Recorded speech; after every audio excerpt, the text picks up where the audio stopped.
You've come back to Australia, but you announced that you were going to give up your green card. I will be going through the process of giving up my green card and saying goodbye to a life in America. Now, for any performer or anyone who wants to work overseas, I mean, that really is quite a sacrifice. Why? Why have you decided that you would do that? It started brewing when I saw Greta Thunberg get on a yacht to travel across the Atlantic. And I thought, oh, I make a trip from Sydney to New York on a regular basis without giving it a second thought.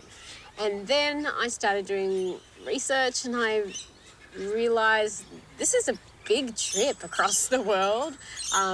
Having two homes on the opposite sides of the globe, it doesn't seem like it makes a lot of ecological sense, and it just started to seem like a pretty selfish way to want to live.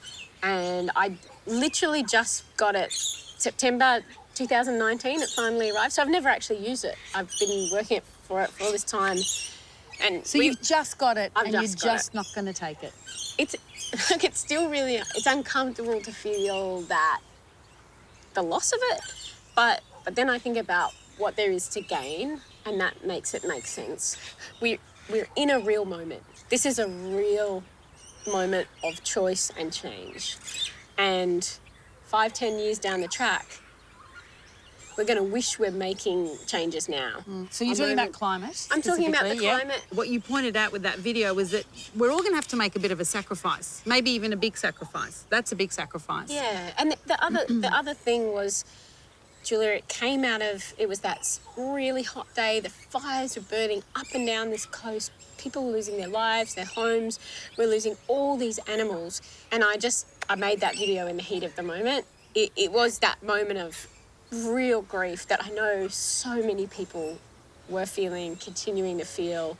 And in desperation, I feel like, okay, we have to embody the leadership that's missing. And do I think my not flying to New York is going to turn things around? No, not at all. But these are about symbolic moves to say, hey, I really care about this. Do you really care about this too?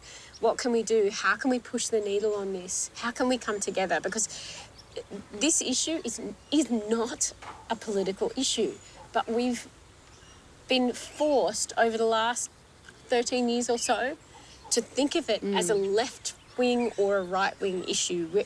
Where do you sit on the fence with climate change? It's not a political stance to want clean air, clean water, and a safe place to live. It's just common sense.